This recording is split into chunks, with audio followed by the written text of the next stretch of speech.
আল্লাহ তাআলা বলেন, আমি কিয়ামতের দিবসে বান্দার জন্য ইনসাফের আদালত চালু করব, ইনসাফের আদালত কায়েম করব, যে আদালতের ভিতরে পৃথিবীর ভিতরে কে ধনী কে ফকির কে মিসকিন কে এতিম এটা বিবেচনা করব না। আমি আল্লাহ রাব্বুল আলামিন কিয়ামতের দিবসে যখন বান্দার বিচার ফয়সালা শুরু করব, ওই সময় আমি আল্লাহ কোন বান্দার আমল ব্যতীত আর কোনো কিছু আমি বিবেচনা করব না। আল্লাহ রাব্বুল আলামিন সূরাতুল আম্বিয়ার 47 নম্বর আয়াতের ভিতরে বলেন, ওয়ানাযউল মাওয়াজিনাল কিসতা লিয়াউমিল কিয়ামা, আমি আল্লাহ রাব্বুল আলামিন কিয়ামতের দিবসে ন্যায় বিচারের মানদণ্ড সৃষ্টি করব। সেদিন আল্লাহ কি করবেন? ফালা তুযলামু নাফসুন শাইআ, কোন বান্দার উপর আমি আল্লাহ রাব্বুল আলামিন অবিচার করব না।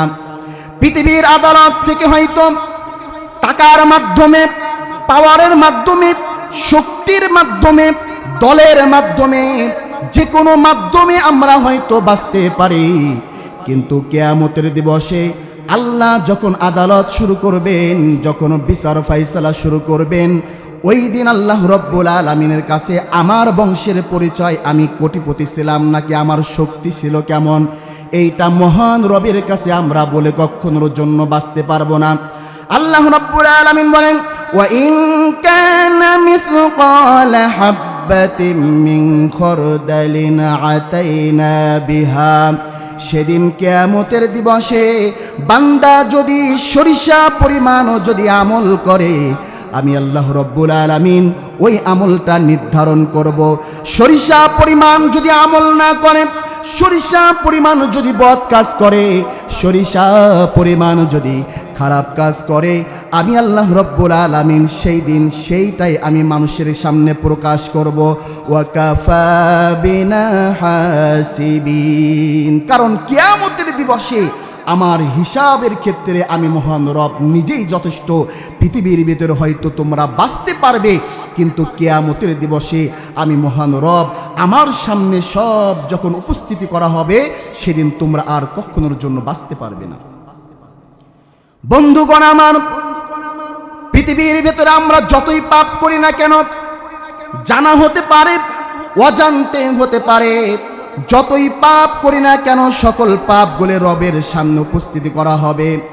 আল্লাহ রাব্বুল আলামিন সূরাতুল হাক্কার 18 নম্বর আয়াতের ভিতরে বলেন, ইয়াউমাইযিন তু'রাযুনা লা তাখফা মিনকুম খাইফা।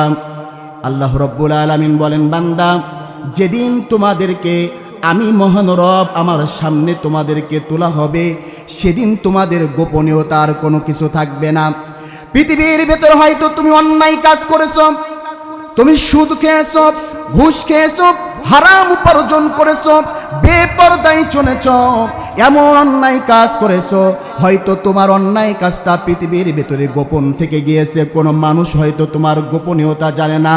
কিন্তু কিয়ামতের দিবসে আমি মহান রব আমার সামনে যখন তোমরা উঠবে, তখন তোমাদের কোনো কিছু আর গোপনীয়তা থাকবে না, সব কিছু প্রকাশ হয়ে যাবে। কেমন করে প্রকাশ হবে? আল্লাহ রাব্বুল আলামিন কিয়ামতের দিবসে বান্দার দুইটা হাত ব্যবহার করবেন, ডান হাত এবং বাম হাত। বান্দা হায়হাত লা আদরি ইয়া নাফসি, বান্দা সর্বদা সময় আল্লাহর পরিত্রাণ পাওয়ার জন্য আল্লাহর কাছে প্রার্থনা করবে আর চিন্তা করবে যে আজকে আমার আমল ডান হাতে আসে নাকি বাম হাতে আসে, আমি নিজেও বলতে পারি না। যদি আল্লাহ আমার আমল ডান হাতে দিয়ে দেয়, তাহলে আজকে তো আমার জন্য জান্নাত, আর আল্লাহ যদি আমার আমল যদি বাম হাতে দিয়ে দেয়, তাহলে আজকে আমার জন্য জাহান্নাম।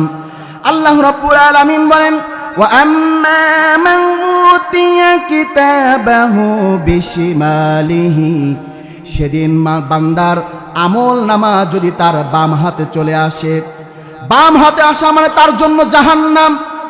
যখন তার আমলগুলি বাম হাতে চলে আসবে, তখন সেই বান্দা বলবে, ফায়াকুলু ইয়া লাইতানি লাম উতা কিতাবিহা, আহারে আজকে যে আমলটা দেওয়া হয়েছে, এই আমল নামা যদি আমার বাম হাতে যদি না দেওয়া হতো, আমল নামার সিস্টেমটা যদি না করা হতো, আমার আমল নামাগুলি যদি আমি হাতে না পাইতাম, তাহলে কতই না ভালো হতো। আল্লাহ রাব্বুল আলামিন সেদিন বান্দার বাম হাতে আমল নামা দিয়ে বুঝিয়ে দিবেন, বান্দা তোর জন্য আজকে জাহান্নাম অবধারিত। ওয়ালাম আদরি মা হিসাবিহা, আজকে যদি আল্লাহর কাছে আমার কোনো হিসাব না দেওয়া লাগতো, আল্লাহ যদি আজকে আমার কোনো আমলের হিসাব যদি না নিত, কতই না আমার জন্য ভালো হতো। ইয়া লাইতাহা কানাতিল কাদিয়া, এই আমল নামা বাম হাতে চলে এসেছে, আমার হিসাব আল্লাহ নেওয়ার জন্য যথেষ্ট। এত কিছু হওয়ার আগে যদি আমার চূড়ান্ত চিরস্থায়ী যদি মৃত্যু হয়ে যেত, আমি যদি আর জিন্দা না হতাম, তাহলে আমার জন্য কতই না ভালো হতো। মা আগনা আন্নি মালিহা, পৃথিবীর ভেতরে যে হারাম উপার্জন করলাম, সুদ খাইলাম, ঘুষ খাইলাম, অট্টালিকা করলাম, সম্পদের পাহাড় করলাম, বোনের হক মেরে খাইলাম, বাবার হক মেরে খাইলাম, কত মানুষের অর্থ মেরে খেয়েছি, হারাম উপার্জন করে লাখ লাখ কোটি কোটি টাকা ইনকাম করেছি। যে সম্পদগুলা পৃথিবীর ভেতরে রেখে এসেছিলাম, ওই সম্পদ তো আজকে আমার কোনো কাজে আসলো না। পৃথিবীর ভেতরে যে সম্পদ রেখেছিলাম, এই সম্পদ তো আজকে আমাকে জাহান্নামের জন্য প্রস্তুতি করেছে। কারণ পৃথিবীর ভেতরে আপনার যে হারাম সম্পদ থাকবে, এই হারাম সম্পদ কিয়ামতের দিবসে আপনাকেই জাহান্নামে নিয়ে যাওয়ার জন্য প্রস্তুতি গ্রহণ করবে। সর্বশেষ বান্দা বলবে, হালাকা আন্নি সুলতানিয়া, পৃথিবীর ভিতরে আমার যে ক্ষমতা ছিল, আমার যে পাওয়ার ছিল, এই ক্ষমতা এই পাওয়ার আজকে তো আমার কোনো কাজে দিতে পারলো না। ক্ষমতা আপনার কতক্ষণ, আজকে দেখেন না বাংলাদেশের কত ক্ষমতা, কিন্তু ক্ষমতা মেন সময় থাকে না। পৃথিবীর ভিতরেও এমন, আজকে আপনার শক্তি দিয়ে আপনার বোনের হক মেরে খাচ্ছেন, আপনার শক্তি দিয়ে ভাইয়ের সম্পদ মেরে খাচ্ছেন, আপনার শক্তি দিয়ে হারাম উপার্জন করছেন। আপনাকে আল্লাহ বিবেক দান করেছে, বিবেক দিয়ে পাপ কাজে লিপ্ত হচ্ছেন। এই পাপ কাজ করার কারণে পৃথিবীর ভিতরে হয়তো বাঁচতে পারবেন, কিন্তু কিয়ামতের দিবসে আল্লাহ রাব্বুল আলামিনের কাছ থেকে কখনোর জন্য বাঁচতে পারবেন না। আল্লাহ রাব্বুল আলামিন তো সেটাই বলে, বান্দা তুই কিসের জন্য পাপ কাজ করিস? আমি রবের দয়া তো পাপের ভিতরে থাকে না। তুই যদি একবার আমার কাছে দয়া চাইতিস, আমি মহান রব তো তোকে দয়া দেওয়ার জন্য প্রস্তুত। হে বান্দা, তুই কিসের জন্য অন্যায় কাজ করিস? তোর রিজিকে আমি মহান রব যেটা ডেকেছি এটা তো নির্ধারিত, এটা তুই হালাল উপার্জন করলেও পাবি, হারাম উপার্জন করলেও পাবি।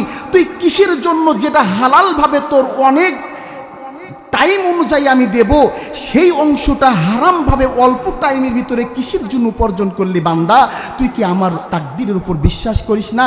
আমার রবের উপর বিশ্বাস করি না? আমি রব তোকে দিতে পারি, এই বিশ্বাসটা কি রব তোর উপর নাই?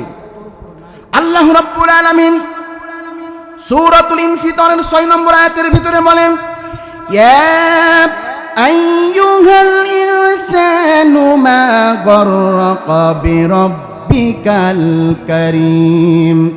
আল্লাহ রাব্বুল আলামিন বলে, বান্দা কি এমন জিনিস যে জিনিসটা তোকে তোর রব থেকে ভুলিয়ে দিয়েছে? কেমন জিনিস রবকে ভুলিয়ে দিয়েছে? একবারের জন্য মুয়াজ্জিন মসজিদে আজান দিলে মসজিদে যাস না রে বান্দা। কিসে তোর রবকে ভুলিয়ে দিয়েছে? রব তো বলেছে যে তুই হালাল উপার্জন কর, আল্লাহর বরকত পাবি, কিন্তু হালাল উপার্জন করতে পারলে না। রব তো বলেছে, বান্দি পর্দার ভিতরে থাক, তোর রূপটা তোর স্বামী ছাড়া কেউ দেখবে না, তোর রূপটা তোর পরিবারের মানুষ ছাড়া কেউ দেখবে না। হে নারী, হে মা, তোমার রূপটা তুমি কিসের জন্য পুরুষের সামনে প্রদর্শন করলে? হে যুবক, তুমি তো কানে ইয়ারফোন দিয়া রাতে ঘুমিয়ে গান শোনো, কোন পাপের কারণে তুমি রবকে ভুলে গিয়েছো? আল্লাহ রাব্বুল আলামিন বলে, বান্দা তোর সকল কিছুর দায়িত্ব আমি নিলাম, কিন্তু আমি রব আমাকে একটাবারের জন্য তুই মনে করলে না। আমরা মনে করি 5 ওয়াক্ত সালাত আমরা আমাদের নিজের জন্য আদায় করি, 5 ওয়াক্ত সালাত আমরা রবের সাথে দিদারের জন্য আদায় করি। সালাত এমন একটি জিনিস যেটা বান্দার ওপর ফরজ করা হয়েছে, কিন্তু বান্দা সকল পাপ করে, কিন্তু একটা বারের জন্য সালাত আদায় করে না। আল্লাহ বলে, বান্দা সারাটা দিন তো তুই কাজে লিপ্ত থাকিস, চাকরিতে লিপ্ত থাকিস, একটা বারের জন্য রবের দিদারের জন্য তুই আসতে পারিস না। আমি রব তোর রিজিকের দায়িত্ব নিয়েছি, হায়াত মৌতের দায়িত্ব নিয়েছি। বান্দা যখন বিপদে পড়িস তুই তো আমারে ডাকিস, আর আমি তো সেই সময় তোর ডাক শুনি, যে সময় তুই সুস্থ হয়ে যাস আমি রব আমাকে ভুলে যাস। বান্দারে তোর সাথে আমার দিদারের একমাত্র জায়গা হচ্ছে নামাজ। একটা বারের জন্য এসে নামাজে দাঁড়িয়ে রবের সাথে আমার সাথে তুই দিদার করতে পারলে না। জোহরের সালাতের জন্য বান্দা আসলো, আল্লাহর সাথে বান্দার সাথে কথোপকথন হয়ে গেল, দুইবার কথা হয়। বান্দা যখন বলে আলহামদুলিল্লাহি রাব্বিল আলামিন, হে আল্লাহ সকল প্রশংসা আপনার জন্য, আর রহমানির রহিম করুণাময় পরম দয়ালু মহান রব আপনার জন্য, মালিক ইয়াউমিদ্দিন আল্লাহ আপনি বিচার দিবসের মালিক। বান্দা যখন তিনবার বলে, আল্লাহ বলি বান্দা ঠিক আছে তুই আমার প্রশংসা করলি, আমার গুণগান গাইলি, আমি যে কিয়ামতের দিবসের মালিক এটা তুই নিজে প্রমাণ করলি, মুখ দিয়ে তুই বললি বান্দা আমি মহান রব বড় খুশি হয়ে গিয়েছি, এবার তোর চাওয়া কি তুই আমার কাছে চা। বান্দা তখন বলে আল্লাহ ইয়াকা না'বুদু ওয়া ইয়াকা নাস্তাঈন, আল্লাহ গো আমি আপনার ইবাদত করি এবং আপনার কাছে সাহায্য চাই। আল্লাহ বলে বান্দা কি সাহায্য চাস, তোর জীবনের চাওয়া পাওয়া কি তুই বল। বান্দা তখন বলেন সিরাতাল্লাযীনা আন'আমতা আলাইহিম, আল্লাহ আপনি আমাকে সঠিক সরল পথ দেখান।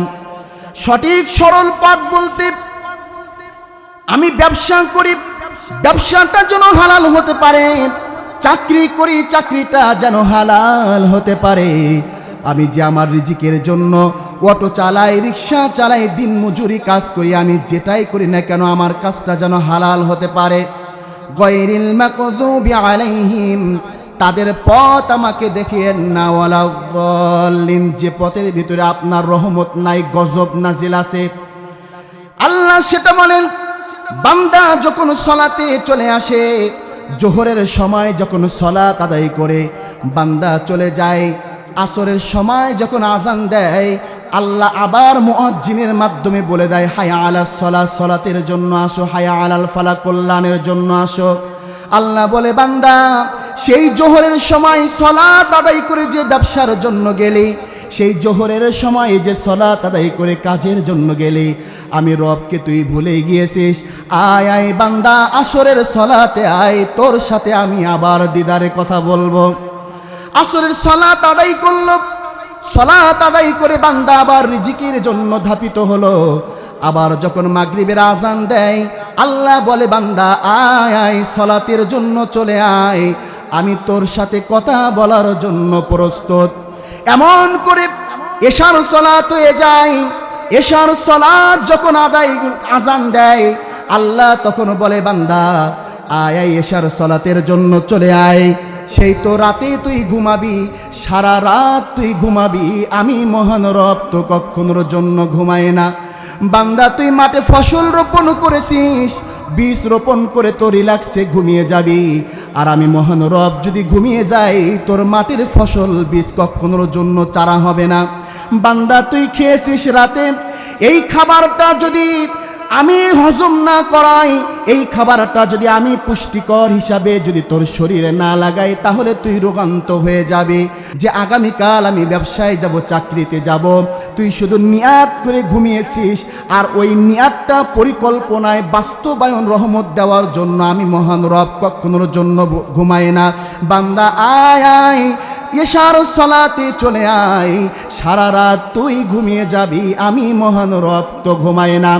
ফজরের সময় যখন মুয়াজ্জিন বলে আসসালাতু খায়রুম মিনান নাউম, ঘুম হইতে নামাজ উত্তম, আল্লাহ তখন বলে বান্দা সারাটা রাত তো তুই ঘুমিয়ে গিয়েছিস, আমি মহান রব তো ঘুমাই না।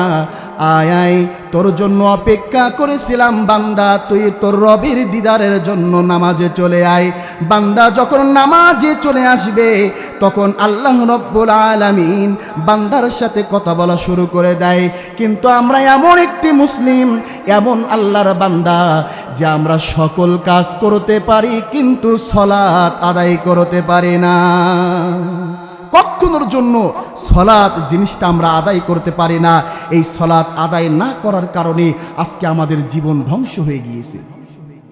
আপনি পৃথিবীর ভিতরে সালাতকে বাদ দিয়ে যে কোনো কাজ করেন না কেন আপনি ধ্বংস হবেন, এটাই হচ্ছে চূড়ান্ত। কারণ সালাতের বিপরীত, সালাতের বিপক্ষে কোনো কাজ আপনি করতে পারবেন না। কেমন করে ঘুমাও তুমি ও মানুষ, কেমন করে ঘুমাও তুমি ফজর করে কাজা, এমনও তো হতে পারে জোহরে জানাজা তোমার, এমনও তো হতে পারে আসরে জানাজা। মুসলিম হয় না জন্ম নিলে মুসলমানের ঘরে, কাফের মুমিন তফাতি হয় সালাতের উপরে মানুষ, সালাতের উপরে। মুসলিম হয় না জন্ম নিলে মুসলমানের ঘরে, কাফের মুমিন তফাতি হয় সালাতের উপরে মানুষ, সালাতের উপরে। এই জীবনে সালাত যেন, এই জীবনে নামাজ যেন হয় না কবু কাজা, এমনও তো হতে পারে জোহরে জানাজা তোমার, এমনও তো হতে পারে আসরে জানাজা। আমরা কোনো মানুষ বলতে পারি না যে কোন সময় আমি মৃত্যুবরণ করব। যেমন একের পর এক আমাদের মাঝ থেকে মানুষ চলে যাচ্ছে, কাউকে আমরা ধরে রাখতে পারছি না। আল্লাহ রব্বুল আলামিন পৃথিবীর ভিতরে আসার সিরিয়াল দিয়েছে যেমন, এমন করে যদি যাওয়ার সিরিয়ালটা মহান রব আমাদেরকে দিয়ে দিতেন তাহলে কোনো মানুষের ঈমান থাকতো না। কারণ প্রথমে আমার দাদা এসেছে, তারপর আমার চাচা এসেছে, তারপর আমার বাবা এসেছে, আমি এসেছি, আমার সন্তান আসবে। এমন করে পর্যায়ক্রমে যেমন আল্লাহ রাব্বুল আলামিন আসার সিরিয়ালটা নির্ধারণ করেছে, এমন করে যদি যাওয়ার সিরিয়ালটা নির্ধারণ করতো তাহলে মানুষ চিন্তা করতো এখন আমার দাদা মরে নাই, বাবা দাদা মরে গিয়েছে, চাচা মরে নাই, চাচা মরে গিয়েছে, এখন আমার বাবা মরে নাই। যখন বাবা পর্যন্ত আসবে আমি সন্তান তখন তাওবা করে নেব। কিন্তু আল্লাহ রাব্বুল আলামিন আসার সিরিয়াল যেমন করে দিয়েছেন যাওয়ার সিরিয়াল এমন করে দেন না। এই জন্য দাদার ছেলে নাতি ছেলে তুমি আগে যেতে পারো, বাবার আগে সন্তান তুমি চলে যেতে পারো, বাবার আগে যে কোনো ছোট ব্যক্তি চলে যেতে পারে। আল্লাহ রাব্বুল আলামিন আসার সিরিয়াল দিয়েছেন কিন্তু যাওয়ার সিরিয়াল দিয়ে নাই। আর এই যাওয়ার সিরিয়াল না দেওয়ার পরেও বান্দা কখনোর জন্য পরকালের জন্য সঞ্চয় করতে পারে না। মানুষ এত নিমুখ হারাম, বাসর রাত্রে মানুষ কি করবে, বিয়ের সময় কেমন সাজসজ্জ করবে, কেমন আনন্দ করবে। একটি ছেলে এবং মেয়ে যার বয়স 10 বছর 12 বছর 14 বছর বুঝতে শিখেছে যে আমাকে একদিন বিবাহ করতে হবে, সেই দিন থেকে চিন্তা করছে যে আমি যখন বিয়ে করব আমার বিয়েতে এমন আনন্দ করব, আমি যখন বিয়ে করব বাসর রাত্রে বাসর ঘরটা এমন সুন্দর করে সাজাবো। এমন পরিকল্পনা মানব জাতি আমরা করতে পারি বিয়ের প্রথম রাত্রে। কিন্তু কবরের প্রথম রাত আপনার আমার জন্য কেমন হবে, কবরের জিন্দেগিটা আপনার আমার জন্য কেমন হবে, আমরা মুসলিম জাতি একটা বারের জন্য ভাবি না, ঠিক কিনা? এইটা যদি আমরা 90% ভাবতাম তাহলে আজকে আমরা পৃথিবীর ভিতরে ধ্বংস হতাম না। আল্লাহ রব্বুল আলামিন বলে, বান্দা তুই কিসের জন্য পাপ কাজ করিস? পৃথিবীর ভিতরে যতই পাপ করিস না কেন, তোর যত কিছু দেওয়া আমি মহান রব তোকে দিয়েছি। আল্লাহ রাব্বুল আলামিন সূরাতুদ দাহরের 1 নম্বর আয়াতের ভিতরে বলেন, হাল আতা আলাল ইনসানি হিলুম মিনাদ দাহরি লাম ইয়াকুন শাইআম মাযকুরা। আল্লাহ রাব্বুল আলামিন বলে, বান্দা এক সময় তুই নিষ্প্রাণ ছিলি, তোর কোনো অস্তিত্ব ছিল না, তোর কোনো নাম ছিল না, তোর কোনো বংশ ছিল না। আমি মহান রব সেখান থেকে তোর পৃথিবীর মুখ দেখিয়েছি। আমি রব তোর কান দিয়েছি শোনার জন্য, ওই কান দিয়া তুই গান শুনিস। আমি মহান রব ইচ্ছা করলে তো যে সময় কানে আর ফোন দিয়া গান শুনিস, ওই সময় তোর কানকে নষ্ট করে দিতে পারতাম। যে সময় চোখ দিয়ে খারাপ জিনিস দেখিস, যে সময় হে নারী তুমি চোখ দিয়ে টিকটক দেখো, চোখ দিয়ে তুমি মুভি দেখো, চোখ দিয়ে তুমি সিরিয়াল দেখো, আমি ইচ্ছা করলে ওই সময় তোমার চোখটাকে নষ্ট করে দিতে পারতাম। হে নারী, হে পুরুষ, তোমার সৌন্দর্য যখন নারী পুরুষের সামনে প্রদর্শন করো, আমি মহান রব ইচ্ছা করলে তোমার সৌন্দর্যটা নষ্ট করে দিতে পারতাম। তুমি যখন খারাপ কাজের জন্য লিপ্ত হও, ওই সময় আমি রব তোমাকে অ্যাক্সিডেন্ট করে মৃত্যুবরণ করাতে পারতাম। কিন্তু আমি মহান রবের বড় দয়া, আমি তোমার উপর বিশ্বাস করি রে বান্দা। হয়তো অন্যায় কাজ করছো শয়তানের প্রচারণায় পড়ে, কিন্তু আমি মহান রব এতটুকু ভরসা রাখি, যে কান দিয়া, যে চোখ দিয়া, যে অঙ্গ প্রত্যঙ্গ দিয়া অন্যায় কাজ করছো, একদিন তুমি আমি মহান রব আমার দিকে ফিরে আসবে। এই কারণের জন্য আমি মহান রব ইচ্ছা করেও তোমার উপরে গজব নাজিল করি না। কারণ আমি এমন মহান রব, ইচ্ছা করলে সকল কিছু করতে পারি। রাতকে দিন করতে পারি, দিনকে রাত করতে পারি। বান্দা ইচ্ছা করলে তোর পাপের শাস্তি পৃথিবীর ভিতরে দিয়ে তোকে ধ্বংস করতে পারে, কিন্তু আমি মহান রব কখনোর জন্য এটা করে না। আল্লাহ রাব্বুল আলামিন সূরাতুল ফুরকানের 62 নম্বর আয়াতের ভিতরে বলেন, ওয়া হুয়াল্লাযী জাআলাল লাইলা ওয়ান নাহারা খিলফাতাল লিমান আরাদা আন ইয়াযযাক্কারা আও আরাদা শুকুরা। আল্লাহ রাব্বুল আলামিন বলে, বান্দা আমি তোমাদের এমন সত্তা, এমন রব যেটা রাতের পর দিন দান করে। আমি আল্লাহ রাব্বুল আলামিন রাতকে বানিয়েছি, সারাটা দিন তুমি পরিশ্রম করবে আর রাতে তুমি ঘুমাবে। সারাটা দিন তুমি চাকরি করবে, ব্যবসা করবে, স্ত্রী সন্তান সন্ততি পিতামাতার পিছনে তুমি সময় দিবে। সারাটা দিন যে ক্লান্ত হয়ে যাবে, এই ক্লান্তি দূর করার জন্য তুমি রাতে ঘুমিয়ে থাকবে। আর এই কারণের জন্য আমি মহান রব রাত এবং দিন বান্দা তোমার জন্য দান করে দিলাম। আর এই বান্দা এই রাত দিন পাওয়ার পরে মানুষ অন্যায় কাজ করা শুরু করে দেয়। কারণ আমরা যে অন্যায় কাজগুলো করি কিসের জন্য? যে আমরা যেন একটু সুখে থাকি, আমরা যেন একটু শান্তিতে থাকি। এই কারণের জন্য আমাদের জীবনের যত অন্যায় কাজ করি, মানে পাপ করি কেন? আমার রিজিক যেমনটা হোক, হালাল অথবা হারাম, আমার সন্তান যেন সুখী থাকে, আমার স্ত্রী যেন সুখী থাকে, আমার পিতা মাতা যেন সুখী থাকে। তার জন্য যদি হারাম উপার্জন করতে হয়, তারপরেও কোনো সমস্যা নাই, হারাম উপার্জন করেই যাব। তাহলে আমরা হারাম উপার্জন করি কাদের জন্য? হয় আমরা হারাম উপার্জন করি সম্পদ বাড়ার জন্য, আর তা না হলে আমার স্ত্রী সন্তান যেন ভালো থাকে এই কারণের জন্য। আল্লাহ রাব্বুল আলামিন বলেন, আল মালু ওয়াল বানুনা জিনাতুল হায়াতিদ দুনিয়া।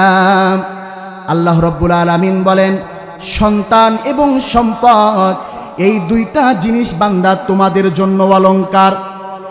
কোন ব্যক্তিকে আল্লাহ রাব্বুল আলামিন সন্তান দান করেছে কিন্তু সম্পদ দান করে নাই, ওই বান্দা কতই না আফসোস করে, আহারে আল্লাহ আমাকে সন্তান দান করেছে, কিন্তু মৃত্যুবরণ করার পরে আমার সন্তান যে সম্পদ ভোগ করবে এমন সম্পদ আল্লাহ দান করেন নাই।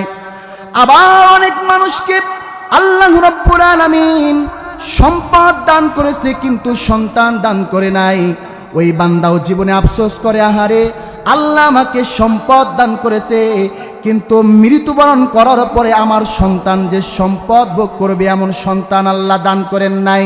তার মানে পৃথিবীর ভেতরে সন্তান আছে সম্পদ নাই, আবার সম্পদ আছে সন্তান নাই, দুই মানুষটা আফসোস করবে। আল্লাহ রাব্বুল আলামিন পরবর্তীতে আয়াতে ভেতরে বলেন, ওয়া'লামু আন্নামা আমওয়ালুকুম ওয়া আওলাদুকুম ফিতনা। বান্দা, সন্তান এবং সম্পদ এই দুইটা জিনিস হচ্ছে তোমাদের জীবনের জন্য ফিতনা। বন্ধুগণ আমার, আল্লাহ এক আয়াতে বললেন সন্তান সম্পদ তোমাদের জন্য অলংকার, আবার অন্য আয়াতের ভিতরে আল্লাহ রাব্বুল আলামিন বললেন সন্তান এবং সম্পদ তোমাদের জীবনের জন্য ফিতনা। এমন সন্তান কখন আমার জন্য অলংকার হবে? যখন আমি পিতা পৃথিবীর ভেতরে মৃত্যুবরণ করার আগে নিশ্চিত থাকবো আমার সন্তান আমার জন্য দান করবে, আমার সন্তান নিজে সালাত আদায় করবে, আমার সন্তান আমার জন্য রব্বির হামহুমা কামা রব্বায়ানি সগীরা এমন দোয়া করবে। এমন সন্তান যদি পৃথিবীর ভেতরে রেখে যায়, এই সন্তান আমার জন্য অলংকার। আর আমার সন্তান যদি নেশা করে, আমার সন্তান যদি হারাম উপার্জন করে, আল্লাহ রাব্বুল আলামিন বলছে বান্দা এই সন্তান হচ্ছে তোমার জীবনের জন্য ফিতনা। আল্লাহ রাব্বুল আলামিন সূরাতুল মুনাফিকুনের 9 নম্বর আয়াতের ভিতরে বলেন, বান্দা ইয়া আইয়ুহাল্লাযীনা আমানু লা তুলহিকুম আমওয়ালুকুম ওয়ালা আওলাদুকুম আন যিকরিল্লাহ ওয়া মান ইয়াফআল যালিকা ফাউলাইকা হুমুল খাসিরুন। আল্লাহ রাব্বুল আলামিন বলে, বান্দা তোমার ধন সম্পদ যেন আল্লাহর স্মরণ থেকে তোমাকে গাফিল না করে দেয়। এমন সন্তান পৃথিবীর ভেতরে জন্ম দিও না যে সন্তান তোমাকে আল্লাহর স্মরণ থেকে গাফিল করে দিবে, যে সন্তানের নিয়ে তুমি পৃথিবীর ভেতরে টেনশন করবে। এমন সম্পদ তুমি পৃথিবীর ভেতরে উপার্জন করো না যে সম্পদ পৃথিবীর ভেতরে তোমাকে ধ্বংস করে দেবে, যে সম্পদ তোমাকে পৃথিবীর ভেতরে আল্লাহ থেকে ভুলিয়ে দিবে। এই কারণের জন্য এমন সন্তান এবং সম্পদ আমাদেরকে পৃথিবীর ভিতরে রেখে যাওয়া যাবে না যে সন্তান এবং সম্পদ আমাদেরকে পৃথিবীর ভিতরে ধ্বংস করে দেবে। কারণ কিয়ামতের দিবসে আল্লাহর রহমত ছাড়া, আল্লাহর দয়া ছাড়া কোনো মানুষ জান্নাতের ভিতরে প্রবেশ করতে পারবে না। আপনি আপনার নামাজ, আপনার সালাত, আপনার দান, আপনার কুরবানি, আপনার হজ, যাকাত কোনো কিছু নিয়ে আপনি জান্নাতে যেতে পারবেন না যতক্ষণ পর্যন্ত না আল্লাহর দয়া আপনার ভিতরে না থাকবে। আল্লাহ রাব্বুল আলামিন বলেন, কিয়ামতের দিবসে বান্দা আল্লাহর রহমত ব্যতীত জান্নাতের ভেতরে প্রবেশ করতে পারবে না। আপনি যতই সালাত আদায় করুন না কেন, এই সালাতটা যদি রবের জন্য না হয়, এই সালাত কিয়ামতের দিবসে আপনাকে জাহান্নামে নিয়ে যাবে। কোটি কোটি টাকা দান করেছেন, এই দানটা যদি রবের উদ্দেশ্যে যদি না হয়, তাহলে এই দানটা কিয়ামতের দিবসে আপনাকে জাহান্নামের ভিতরে নিয়ে যাবে। আপনি পৃথিবীর ভিতরে হজ করেছেন, এই হজটা যদি মানুষ দেখানো হয়, আপনি যতই অর্থ খরচ করে হজ করেন না কেন, ওই হজ আপনাকে কিয়ামতের দিবসে জাহান্নামে নিয়ে যাবে। তার মানে কিয়ামতের দিবসে যদি কোনো বান্দা জান্নাতের ভিতরে যেতে চায়, তাহলে আল্লাহর দয়া ব্যতীত বান্দা কখনোর জন্য জান্নাতে প্রবেশ করতে পারবে না। তাহলে আজকে আমরা হারাম উপার্জন করলাম, হারাম উপার্জনের ভিতরে কতটুকু আল্লাহর দয়া থাকে? বান্দা হারাম উপার্জন করে কেন? আমার সন্তান বেশি, এই সন্তানকে আমি কি খাওয়াবো, এই কারণের জন্য আমি হারাম উপার্জন করছি। আবার অনেক পরিবার আছে সন্তানকে বেশি হইলে রিজিক উপার্জন করতে পারবে না, খাওয়াতে পারবে না, এই কারণের জন্য সন্তান কম নাই।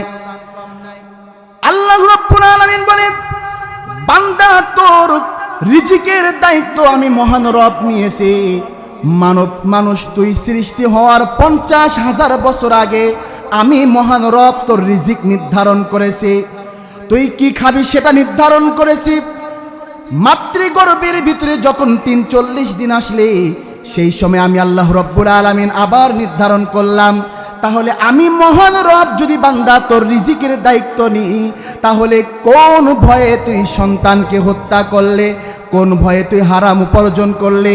বান্দারে, জঙ্গলের ভিতরে কত পশু আছে, কত প্রাণী আছে, একটা বারের জন্য তো জঙ্গলের প্রাণী আন্দোলন করলো না যে আমাদের সন্তান বেশি হয়ে গিয়েছে। জঙ্গলের প্রাণী তো একটা দিনের জন্য আন্দোলন করলো না যে আমরা কি খাবো, আমাদের খাবার কোথা থেকে আসবে। মানুষ তুমি জঙ্গলের পশুর মতো হতে পারলে না। জঙ্গলের পশু পাখির মতন যদি তুমি হতে, তাদের মতন যদি তোমার ঈমান থাকতো, আমি আল্লাহ একটি পাখিকেও যেমন রিজিক দান করি, বান্দা তোমাকেও সেইভাবে রিজিক দান করে দিতাম। সুবহানাল্লাহ। কেমন করে দিতাম?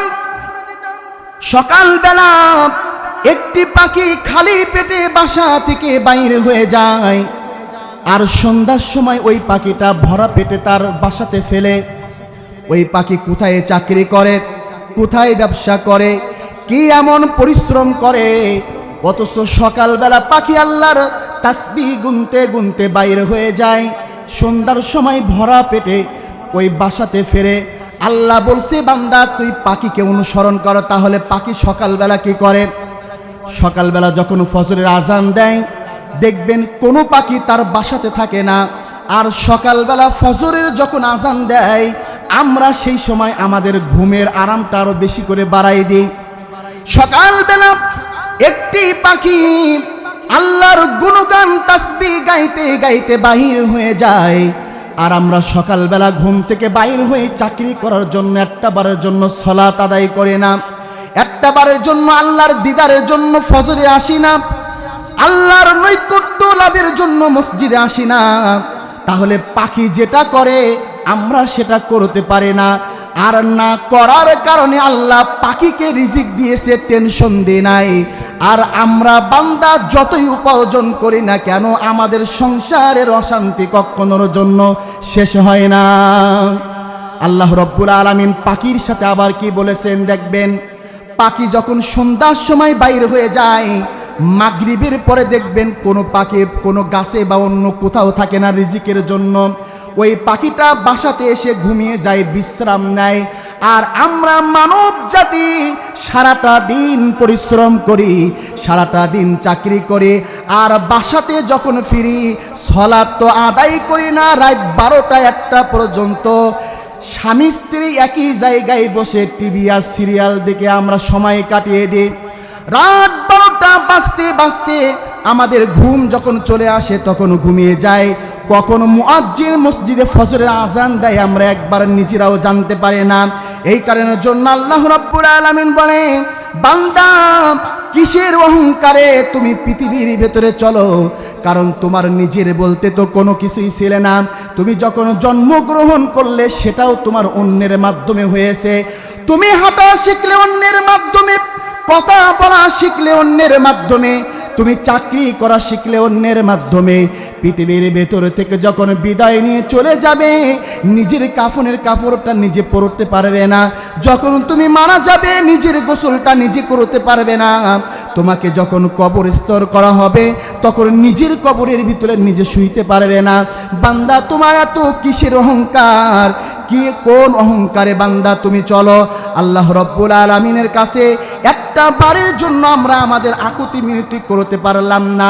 রাতের অন্ধকারে যাই নামাজ পাঠিয়ে আল্লাহর কাছে বলতে পারলাম না, মহান রব জীবনে কতই না পাপ করেছি, তুমি আমার পাপগুলাকে ক্ষমা করে দাও।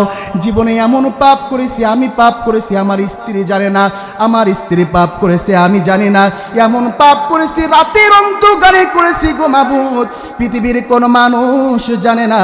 তুমি আমার পাপ জানো, তুমি যদি ক্ষমা না করো আমি কার কাছে গিয়ে ক্ষমা চাবো?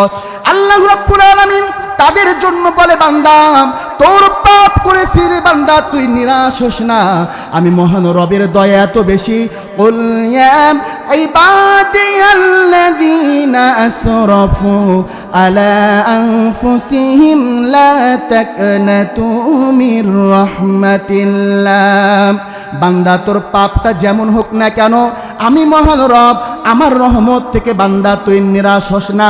তোর পাপ পাহাড় পরিমাণ হতে পারে, সাগরের ফেনা পরিমাণ হতে পারে, তোর পাপটা কঠিন হতে পারে, কিন্তু তোর পাপের চাইতে আমি মহান রবের দয়া অনেক বেশি। খালেস দিলে যদি তাওবা করতে পারিস রে বান্দা, পাহাড় পরিমাণ পাপ নিয়ে যদি আমার কাছে ক্ষমা চাস, পাহাড় পরিমাণ রহমত দিয়ে আমি আল্লাহ তোর পাপগুলাকে ক্ষমা করে দিব। সুবহানাল্লাহ। এই কারণের জন্য আমরা এতই অন্যায় কাজ করি, আল্লাহর কাছে বলতে পারি না, আল্লাহর কাছে ক্ষমা চাইতে পারি না, আল্লাহর কাছে একটা বারের জন্য বলতে পারি না মহান রব তুমি আমাকে ক্ষমা করে দাও। কারণ বান্দা যখন পাপ কাজ করে, এই পাপের শাস্তি যদি আল্লাহ পৃথিবীতে দিতেন, তাহলে কোনো বান্দা পৃথিবীর ভিতরে পাপ কাজ করতো না। বন্ধুগণ আমার, বান্দা যখন পৃথিবীর ভিতরে পাপ কাজ করে, জমিন তখন বলে আল্লাহ আপনি শুধু আমাকে একবার অর্ডার দিন, আপনার বান্দাকে আমি ধ্বংস করে দিব। আল্লাহ তখন বলে বান্দা, হে আমার জমিন, আমার বান্দাকে তুই ধ্বংস করিস না, আমার বান্দা যে পাপ করেছে তাকে সময় দে, যদি সে ফিরে আসে আমি মহান রব তাকে ক্ষমা করে দেব। কারণ আমার বান্দাকে আমি বড় নিজ হাতে তৈরি করেছি। আমি আল্লাহ ইচ্ছা করলে কুন ফায়াকুন হও হয়ে যাও, বান্দা চলে আসতে পারো তো পৃথিবীর ভিতরে। কিন্তু আমার বান্দা পৃথিবীর ভিতরে আসার জন্য 9 মাস 10 দিন সময় নিয়েছে। ওই 9 মাস 10 দিন পরে ওই বান্দা পৃথিবীর মুখ দেখেছে, ওই বান্দা আস্তে আস্তে হাঁটা চলা শিখেছে, কথা বলা শিখেছে। বান্দা যখন বুঝ জ্ঞান পেয়েছে, বিবেক পেয়েছে, বান্দা তখন অন্যায় কাজ করা শুরু করে দিয়েছে। আমার বান্দা শয়তানের প্রচারণায় পড়ে হয়তো অন্যায় কাজ করে ফেলেছে, কিন্তু আমি আমার বান্দাকে কখনোর জন্য ধ্বংস করব না, আমার বান্দাকে আমি সময় দিব। এই কারণের জন্য বন্ধুগণ আমার, আল্লাহর দয়া সর্বদা সময় আল্লাহর ওপর আমাদেরকে রাখতে হবে, যে আল্লাহর দয়া যেন আমাদের ওপর থাকে। কারণ আমরা যদি একটা বারের জন্য পাপকে ভয় না পাই, তাহলে কখনোর জন্য আমরা সফল কাম অর্জন করতে পারবো না। কিয়ামতের দিন মুসিবতের সময় আল্লাহর সামনে যখন আমরা দাঁড়াবো, আল্লাহর সামনে যখন আমরা যাব, আজ সেই দিন যদি আমরা আমল নিয়ে না যেতে পারি, তাহলে সেই দিন আফসোস করবো, হারে 60 বছর 70 বছর জিন্দিগি পেয়েছিলাম, এই 60 বছর 70 বছর জিন্দিগিতে সুখে থাকার জন্য হারাম উপার্জন করেছি, অন্যায় কাজ করেছি, পাপ কাজ করে অনন্তকাল জিন্দিগি ধ্বংস করে দিয়েছি। সেই দিন আমরা বুঝবো, যেদিন আল্লাহ আমাদের পাপের কারণে জাহান্নামের ভিতরে দিয়ে দিবে। মুসিবতে না পাই যদি, মুসিবতে না পাই যদি, করুণা তোমার, কবরে হাসরে কি হবে আমার, কবরে হাসরে কি হবে আমার। আছি গো ডুবে আমি পাপেরি সাগরে, না জানি কি হবে ও পারে হাসরে। আছি গো ডুবে আমি পাপেরি সাগরে, না জানি কি হবে ও পারে হাসরে। তোমারি সুপারিশ বিনে, তোমারি সুপারিশ বিনে কেমনে হব পার, কবরে হাসরে কি হবে আমার, কবরে হাসরে কি হবে আমার। তুমি তো দিয়েছ দেখিয়ে আলোর পথ, বলেছ সে পথে মিলবে রহমত। কেন যে ভুল পথে আমি কেন যে ভুল পথে আমি করলাম জীবন পার, কবরে হাসরে কি হবে আমার, কবরে হাসরে কি হবে আমার।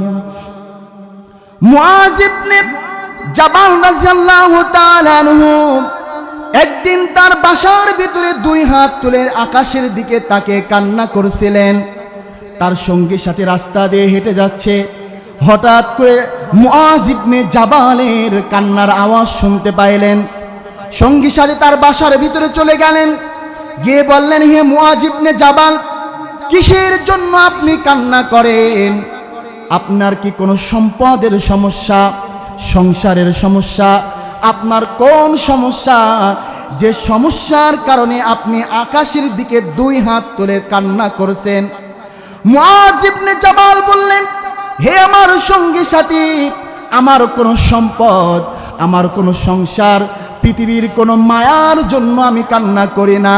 আমি এই কারণের জন্য কান্না করি, আল্লাহ রাসূলের থেকে একটা হাদিস শুনেছি, কিয়ামতের দিবস আল্লাহ রব্বুল আলামিন বান্দার রূহগুলা গুলি তার দুই হাতের ভিতরে নেবেন। কোন রূহ যদি আল্লাহর ডান হাতের ভিতরে চলে যায়, ওই বান্দাগুলি নিশ্চিত জান্নাতের ভিতরে যাবে। আর কোন রূহগুলি যদি আল্লাহর বাম হাতের ভিতরে চলে যায়, তাহলে ওই বান্দা নিশ্চিত জাহান্নামের ভিতরে যাবে।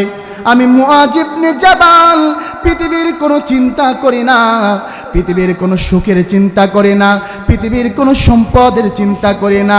আমার বড় ভয় লাগে যে আমি যত আমল করছি, এত আমল করার পরও আল্লাহর ডান হাতে থাকতে পারবো কিনা। আমি যদি ডান হাতে থাকতে পারি, আমার জন্য জান্নাত। আর কোনো কারণে আমার কোনো আমল ভুল ত্রুটি হওয়ার কারণে যদি আমি বাম হাতে চলে যাই, তাহলে পৃথিবীর জিন্দেগিতে যত ভালো কাজ করলাম সব ভালো কাজ বরবাদ হয়ে যাবে। তাহলে কত সুন্দর মুআজ ইবনে জাবাল চিন্তা করেছিলেন, রাসূলের সাহাবীরা চিন্তা করতেন, কিন্তু আমরা কখনোর জন্য এই চিন্তা করতে পারি না। আল্লাহ রব্বুল আলামিন সেইটাই বলে, বান্দা তোমরা আগামীকাল কি উপার্জন করবে এটা চিন্তা করো, কিন্তু পরকালে তোমরা কিভাবে শান্তিতে থাকবে এইটা কখনোর জন্য চিন্তা করতে পারে না। আল্লাহ রব্বুল আলামিন সূরাতুল লুকমানের 34 নম্বর আয়াতের ভিতরে বলেন, ওয়ামা তাদরি নাফসুম মা তাবসুম মাযা তাকসিবু গাদা ওয়ামা তাদরি নাফসুম বিআইয়ি আরদি তামুত ইন্নাল্লাহা আলিমুন খবীর। আল্লাহ রব্বুল আলামিন বলে, মানুষ জানে না আগামীকাল সে কি উপার্জন করবে, মানুষ জানে না আগামীকাল কোথায় মৃত্যুবরণ করবে। মানুষ কখনোর জন্য বলতে পারে না আগামীকাল আমার জন্য কি অবস্থান করতে, সেটা আমরা কখনোর জন্য বলতে পারে না। ঘুমাই ও নিয়াত করে আগামীকাল আমি চাকরিতে যাব, আগামীকাল ব্যবসা করতে যাব, আগামীকাল আমি অমুক ব্যক্তির সম্পদ ফাঁকি দিব, অমুক ব্যক্তির অর্থ ফাঁকি দিব, অমুক মেয়ের সাথে আমি পার্কে ঘুরতে যাব, আগামীকাল গায়ে হলুদি অমুক পুরুষের সাথে আমি নাচানাচি করব, আগামীকাল বিয়ের অনুষ্ঠানে নাচানাচি করব। কত নিয়াত পরিকল্পনা করে বান্দা বান্দি তুমি রাতে ঘুমাও, কিন্তু আল্লাহ রব্বুল আলামিন বলছে, বান্দা আগামীকাল তোমার পরিকল্পনা কি হবে তুমি নিজেও বলতে পারো না যে তুমি মৃত্যুবরণ করবে কিনা। এই কারণের জন্য বন্ধুগণ আমার, আমাদেরকে পাপ করার আগে পরকালের কথা চিন্তা করতে হবে, পাপ করার আগে কবরের কথা চিন্তা করতে হবে। আমার পাপ করার পরে যদি আমি তাওবা না করতে পারি, পাপ করার পরে যদি ফিরে আসতে না পারে, পাপ করার পরে যদি আল্লাহর দিদারের ছায়াতলে না থাকতে পারে, তাহলে আমরা ক্ষতিগ্রস্তর ভিতরে পড়ে যাব। ওই কবরে এমন একটি জায়গা, যে জায়গার ভিতরে আপনি যাওয়ার পরে আপনার বংশ পরিচয় কি, আপনি কত সম্পদের মালিক ছিলেন, আপনি দেশের প্রেসিডেন্ট, আপনি ফকির নাকি মিসকিন, আল্লাহ রব্বুল আলামিন এটা কখনোর জন্য কবরের মাধ্যমে বুঝাবেন না। কবরের ভিতরে যখন আপনাকে রাখা হবে, ডানে তাকাবেন মাটি, বাঁয়ে তাকাবেন মাটি, উপরে তাকাবেন মাটি, নিচে তাকাবেন মাটি। পৃথিবীর ভেতরে আপনি যদি বিপদে পড়েন, শত্রু হইলেও আপনার সহযোগিতা করার জন্য আসে, কিন্তু এই কবরের ভিতরে যখন আপনি যাবেন তখন আপনার সহযোগিতার মতন কেউ থাকবে না।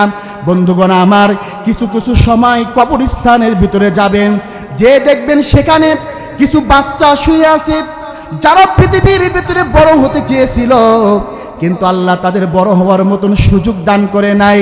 কবরস্থানের ভিতরে যাবেন, কত সুন্দরী নারী পুরুষ ছিল, যাদের রূপের মাধ্যমে মানুষকে পাগল করত, কিন্তু রূপ দিয়ে তারা কবরের ভিতরে, পৃথিবীর ভিতরে থাকতে পারে নাই। কবরস্থানে কত যুবক যুবতী শুয়ে আছে, তারা পৃথিবীর ভিতরে আপনার আমার মতন বাঁচতে চেয়েছিল, কিন্তু আল্লাহ রাব্বুল আলামিন তাদের হায়াত রাখে নাই। কবরের ভিতরে গিয়ে দেখেন, আপনি আমি যে অহংকার করি, এমন অহংকার করা অনেক ব্যক্তি কবরের ভিতরে শুয়ে আছে। আজকে তাদের অহংকার নাই, আজকে তাদের হিংসা নাই, আজকে আর কারোর জিনিস মেরে খাবে এই নিয়াত করার পরিকল্পনা তাদের অন্তরের ভিতরে নাই। তারা আজকে কবরবাসী হয়ে গিয়েছে। কাজেই বন্ধুগণ আমার, কবরের ভিতরে যাওয়ার আগে আমরা আমাদের অহংকারকে বাঁচাতে হবে, আমরা আমাদের পাপ থেকে বাঁচতে হবে। কারণ কবর সর্বদা সময়, প্রতিটা দিন মানব জাতিকে ডাকে, রে বান্দা আনা বাইতুল গুরবা, হে বান্দা আমি একাকিত্ব ঘর, আমার কাছে তুমি সঙ্গী নিয়ে আসো। বান্দা একাকিত্ব ঘরের সঙ্গী হবে হচ্ছে তোমার কোরআন। পৃথিবীর ভেতরে যদি বান্দা তুমি কোরআনকে যদি ভালোবাসতে পারো, কোরআনকে যদি মূল্যায়ন করতে পারো, কোরআনকে যদি তুমি তোমার নিজের জীবনের সাথে যদি বাস্তবায়ন করতে পারো, কবরের ভিতরে কোরআন তোমার সঙ্গী হয়ে যাবে। ওয়ানা বাইতুল ওয়াহদা, কবর হচ্ছে একাকিত্ব ঘর, কবর হচ্ছে অন্ধকার ঘর, আর কবরের বাতি হচ্ছে নামাজ। কবরের ভিতরে যদি আপনি বাতি জ্বালাইতে চান, তাহলে আপনার সালাতকে আগে কায়েম করতে হবে। কবরের ভিতরে যদি আপনি অন্ধকার থেকে যদি বাঁচতে চান, তাহলে আগে আপনাকে পৃথিবীর ভিতরে সালাত আদায় করতে হবে। ওয়ানা বাইতুত তুরাব, আল্লাহ রাব্বুল আলামিন বলেন কবরটা হচ্ছে মাটির ঘর। পৃথিবীর ভেতরে তুমি টাইসের রুমে ঘুমাতে পারো, তুমি এয়ার কন্ডিশনের ঘুমাতে পারো, এসি রুমে ঘুমাতে পারো, তোমার ঘুমানোর লেভেলটা অনেক হাইফাই হতে পারে, কিন্তু কবরের ভিতরে তোমার 3 টুকরা কাফনের কাপড় দিয়া মাটির উপর তোমাকে ঘুমাতে হবে। আর কবরটাকে যদি তুমি পৃথিবীর শান্তি রূপে করতে চাও, জান্নাতের শান্তি রূপে যদি করতে চাও, তাহলে বেশি বেশি করে তুমি নেক আমল করো। নেক আমল যদি না করতে পারো, ওই কবর কখনোর জন্য তোমাকে শান্তি দান করবে না। ওয়ানা বাইতুদ্দুদ, কবর হচ্ছে পোকামাকড়ের ঘর। পোকামাকড়ের বিষ যদি নষ্ট করতে চাও, তাহলে বেশি বেশি করে তুমি দান সৎকা করো। পোকামাকড় যদি তুমি নষ্ট করতে চাও, বেশি বেশি করে তুমি অর্থ আল্লাহর রাস্তায় দান করো। কারণ দান এমন একটি ইবাদত, আপনি সালাত আদায় করেছেন, সালাত আদায় করলে আপনি শুধু সালাতের সওয়াব পাবেন। আপনি হজ করেছেন, হজ করার পরে আপনি শুধু হজের সওয়াব পাবেন, একটা থেকে অন্যটা হবে না। কিন্তু কোনো বান্দা যদি পৃথিবীর ভেতরে যদি দান করে, একটা থেকে আল্লাহ অন্যটা দেয়। কেমন করে? আপনি সন্তান, আপনি আপনার নিজের জন্য দান করেছেন, দান করার কারণে আল্লাহ আপনার কবরের, পিতামাতার কবরের আযাবকে দূর করে দেবে। আপনি পৃথিবীর ভেতরে আপনার পিতামাতার জন্য দান করেছেন, আল্লাহ আপনার পিতামাতাকেও যেমন সওয়াব দান করবে, সমপরিমাণ সওয়াব আল্লাহ আপনাকে দান করবে। দান এমন একটি জিনিস যেটা একটা থেকে অন্যটা পরিবর্তন করতে পারে। এই কারণের জন্য কবরের ভিতরে যদি আমরা শান্তিতে থাকতে চাই, তাহলে সর্বপ্রথম যেটা করতে হবে সেটা আমাদেরকে দান করতে হবে। কারণ পৃথিবীর ভিতর থেকে যদি একবার চলে যায়, তাহলে দান করার মতন আর সুযোগ পাবো না। কত মানুষ পৃথিবীর ভেতর থেকে চলে গিয়েছে, কোটি কোটি টাকা পৃথিবীর ভেতরে রেখে গিয়েছে, কিন্তু ওই ব্যক্তির কাছে যদি ফেরেশতারা জিজ্ঞাসা করে, রে বান্দা তোর ব্যাংকের ভিতরে তো কোটি কোটি টাকা আছে, অর্থ সম্পদ তো পৃথিবীর ভিতরে রেখে এসেছিস, আজকে তুই তো কবরের ভিতরে এসেছিস, কিন্তু কবরের জন্য তুই কি নিয়ে আসলি? ওই বান্দা যদি দান না করে, তাহলে ওই বান্দা বলবে আমি পৃথিবীর জন্য সব করেছি, কিন্তু কবরের জন্য, পরকালের জন্য কিছু করতে পারলাম না।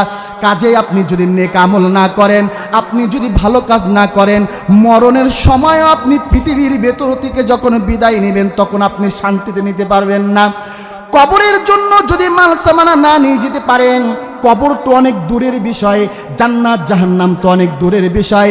আপনি যদি নেক আমল যদি না করতে পারেন, যখন মৃত্যুবরণ করবেন তখন থেকে আল্লাহ আপনার দিয়ে শাস্তি শুরু করে দিবে। কেমন করে? মরণকালে অনেক ব্যক্তির দেখা যায় জিহ্বাটি বাহির হয়ে গিয়েছে, অনেক ব্যক্তির চক্ষুটা বড় হয়ে গিয়েছে, অনেক ব্যক্তির দেখা যায় যে গোসল করার সময় পায়খানা টয়লেট করে দিয়েছে। তাহলে মৃত্যুবরণ করার সময় কত না কষ্ট হয়েছে। কত কষ্ট হইলে একজন ব্যক্তির মরণের সময় জিহ্বা বাহির হয়ে যায়, কত কষ্ট হইলে একজন ব্যক্তির চোখ বড় হয়ে যায়, কত কষ্ট হইলে একজন ব্যক্তি মরণকালে টয়লেট করে দেয়। তাহলে মরণের যন্ত্রণা কত কঠিন এটা মানুষ কখনোর জন্য বোঝে না।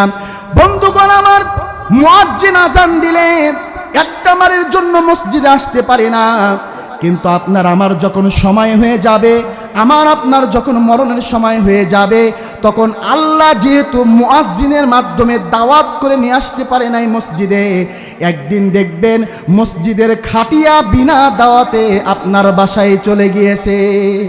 একদিন দেখবেন যে আপনার বিনা দাওয়াতে আপনার মসজিদের খাটিয়া আপনার বাসায় চলে গিয়েছে। এই কারণের জন্য সেদিন আর কোনো অজুহাত খাটবে না। আজকে মুয়াজ্জিন আযান দিয়েছে, নামাজের সময় অজুহাত করতেছেন, পবিত্র না, অজুহাত দিচ্ছেন, কাজ আছে, ব্যবসা আসে, চাকরি আসে। আপনার যখন মরণ হয়ে যাবে সেদিন আপনার থাকবে না কোনো অজুহাত, থাকবে না কোনো ব্যস্ততা, থাকবে না কোনো কিছু। হাজারো ব্যস্ততা আল্লাহ রব্বুল আলামিন সেদিন নষ্ট করে দিবেন, সেদিন কোনো ব্যস্ততাই থাকবে না। কাজেই মরণের আগে আমাদেরকে বেশি বেশি করে স্মরণ করতে হবে। আমি প্রায় বলি যে কিছু কিছু সময় আপনি আপনার কবরের কাছে চলে যান, কবরস্থানে গিয়ে দেখেন কত মানুষ সেখানে শুয়ে আছে, যারা পৃথিবীর ভিতরে শান্তিতে থাকতে চেয়েছিল কিন্তু শান্তিতে কখনোর জন্য থাকতে পারে নাই। এই শীতের রাত্রে কোনো মেয়ে কি তার মায়ের কবরের পাশে গিয়ে বলেছে, হে আমার মা, তুমি কবরের ভিতরে কেমন আছো?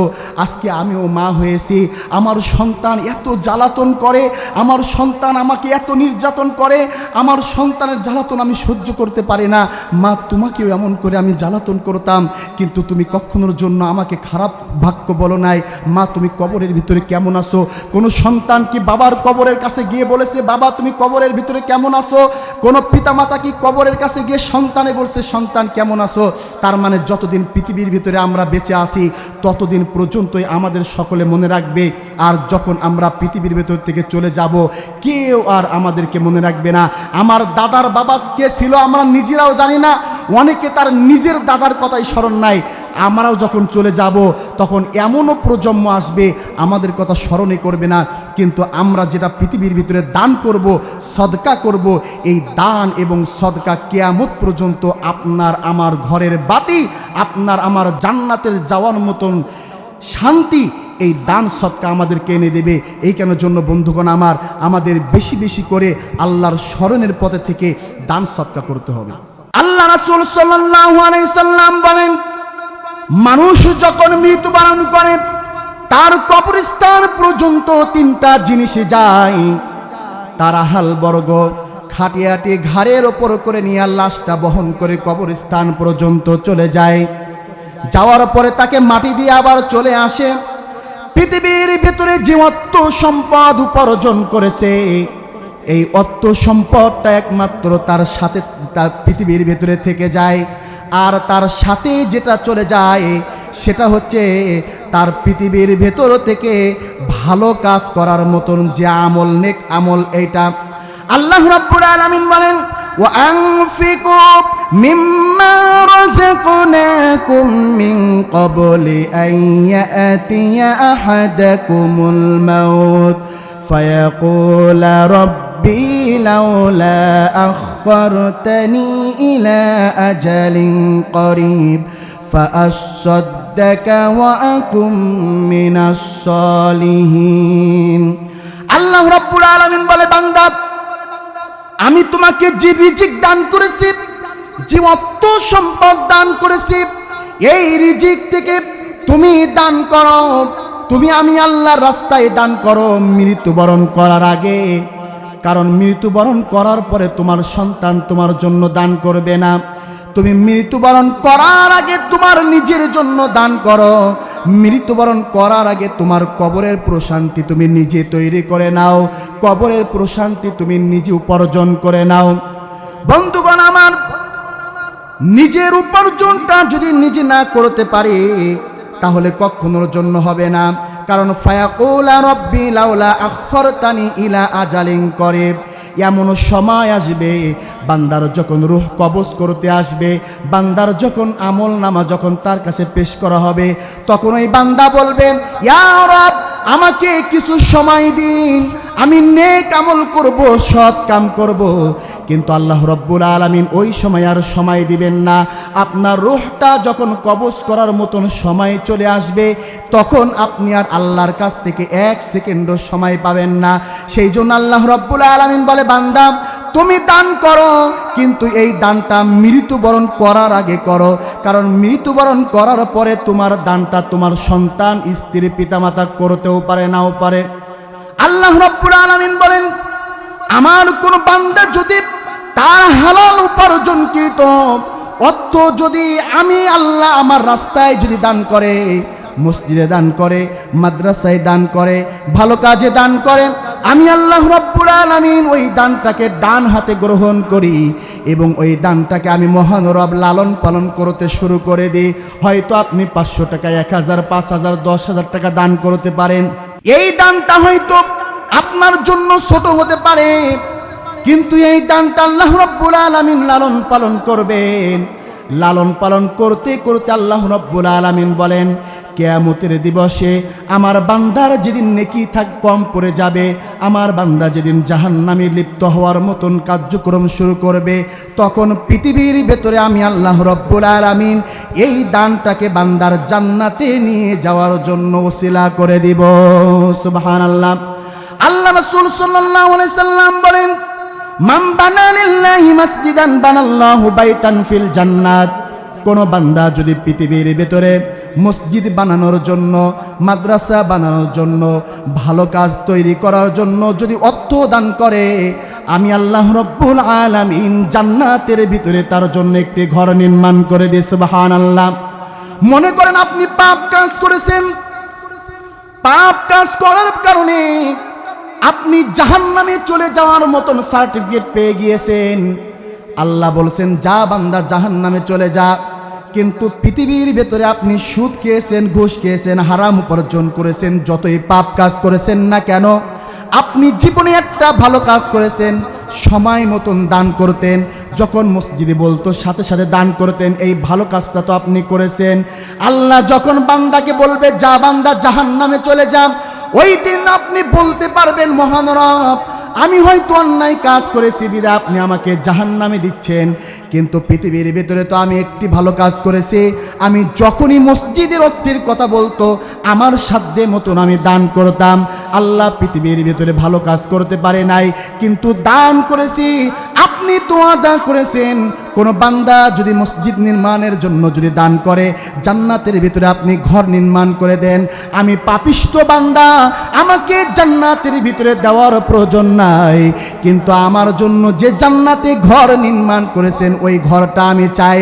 আল্লাহ যদি বান্দার জান্নাতও যদি না দেন, জান্নাতের ভিতরে যদি ঘরটাও দেন, ওই ঘরটাই হচ্ছে পাপিষ্ঠ বান্দার জন্য জান্নাত। সুবহানাল্লাহ। এই কারণের জন্য বন্ধুগণ আমার, আল্লাহর জান্নাত পাইতে হইলে আল্লাহর নৈকট্য লাভ করতে হবে। কত মানুষের মা চলে গিয়েছে, আহারে কত সন্তান আজকে পৃথিবীর ভিতরে প্রতিষ্ঠিত হয়েছে, কিন্তু মা আজ গহীন কবরে চলে গিয়েছে, মাকে কখনোর জন্য খাওয়াইতে পারে নাই। আজকে মা গহীন কবরে, মনে বড় ইচ্ছা জাগে আমার মাকে আমি খাওয়াবো, কিন্তু সেই মা তো আর বেঁচে নাই। আমার বাবাকে আমি একটু ভালোবাসবো, কিন্তু আমার বাবা তো আজ বেঁচে নাই। এই কারণের জন্য বন্ধুগণ আমার, আমাদের মসজিদের অনেক কাজ, আমাদের মসজিদে মহিলাদের জন্য সকল ব্যবস্থা করা হয়েছে। শুধু ওপরের গ্লাসের প্রয়োজন, আমাদের সামনে ওয়াল দিতে অনেক অর্থের প্রয়োজন। হয়তো এখন আমি আপনাদের কাছে চাচ্ছি 2-1 বছর পরে হয়তো এইখানে আর মসজিদের জন্য কালেকশন হবে না। আমি মজ্জেম হয়তো এই বছরে আপনাদের সামনে চাইতে পারে, আগামী বছর হয়তো এই মজ্জেম আপনাদের সামনে আর এই মসজিদের জন্য চাইতে আসবে না। এই কারণের জন্য এই মসজিদের জন্য আপনাদের সাধ্য মতন দান করেন। বাতুলিবাসীর প্রতি এতটুকু বিশ্বাস আছে, আমি যতদিন এই মসজিদে আসি আমি যখন যেটা চেয়েছি তার চাইতে অনেক বেশি পেয়েছি আলহামদুলিল্লাহ। আজকে আমি আপনাদের কাছে অনুরোধ করব, সাধ্য মতন আপনারা দান করবেন। কারণ আপনাদের কাছে যদি আমি না চাই, কার কাছে চাইবো? কার কাছে চাইলে আমার চাওয়া পূরণ করবে? কার কাছে বলবো এই মসজিদের জন্য দেন? আপনারাই তো বলতে পারবেন। আজকে মসজিদ হুজুর কালেকশন করেছে, আমাদের অর্থ দিয়ে আমরা এই মসজিদটাকে সৌন্দর্য করেছি, আমাদের অর্থ দিয়ে এই মসজিদটাকে আমরা উন্নত করেছি। এই কারণের জন্য কে আছে সর্বপ্রথম ভালো একটা অঙ্কের টাকা মসজিদে দান করবেন?